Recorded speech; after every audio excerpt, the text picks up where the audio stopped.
Assalamualaikum warahmatullahi wabarakatuh. Bertemu lagi dengan saya Bapak Abri Joni, guru kehidupan dari Bengkulu. Kembali saya bicara tentang kehidupan.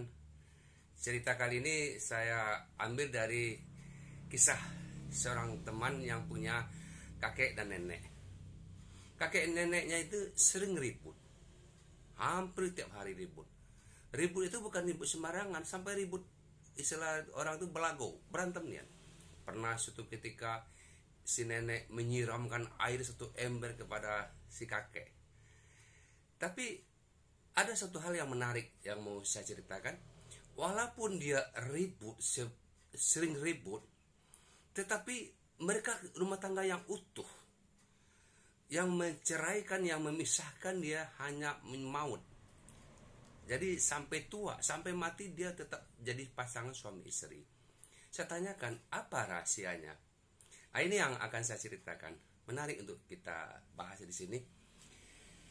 Yang menjadi teladan yang bisa kita ambil adalah setiap si kakek ribut, si kakek nenek ribut, dia tetap tinggal satu kamar. Nah, ini yang menarik. Jadi pagi-pagi ribut, berantem sampai ribut begitu besar, tapi malamnya tetap dia tinggal satu kamar. Begitu terus. Jadi tidak pernah terjadi perceraian. Ini mungkin bisa kita contoh. Silakan Anda ribut, silakan kita ribut. Tapi tetap satu kamar. Kita kan suami istri. Jadi kalau rumah tangga ribut, usahakan kita malamnya satu kamar lagi. Wah, berat ya. Tapi tetap itu diusahakan. Ini contoh yang paling bagus. Yang kedua katanya, si kakek ini tidak pernah lari dari rumah. Tidak pernah kabur. Kalau bahasa Padang itu baganyi. Baganyi itu ketika kita ribut, kita pergi ke tempat orang tua, pergi ke tempat kakak, tempat saudara, teman, kadang sehari sampai 1 minggu, kadang ada sampai berbulan-bulan. Itu dua kemungkinan pasti terjadi. Tambah buruk atau tambah bagus. Beruntung bertemu dengan orang yang bijak, orang yang bisa memberikan solusi yang bagus terhadap rumah tangga kita. Rumah tangga kita tambah bagus.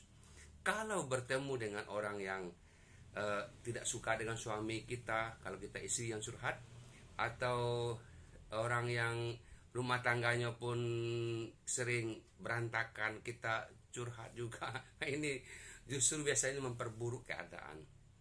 Jadi ini patut kita contoh.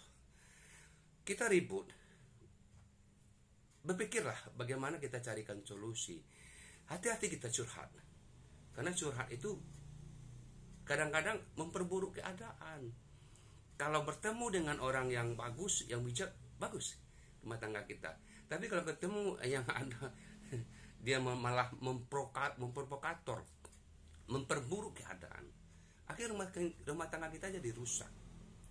Jadi ini dua hal yang harus kita ambil pembelajaran dari kisah ini. Ketika kita rumah tangga ribut, usahakan kita tetap tidur satu kamar. Dan jangan pernah kita lari.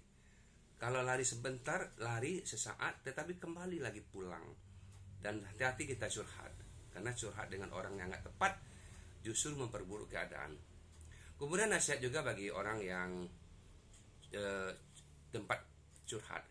Apabila kita ada teman, ada siapa saja, adik atau menantu atau anak curhat sama kita, tugas kita adalah mengakurkan rumah tangga yang rusak itu. Dia butuh pencerahan, dan kita adalah tempat dia meminta solusi.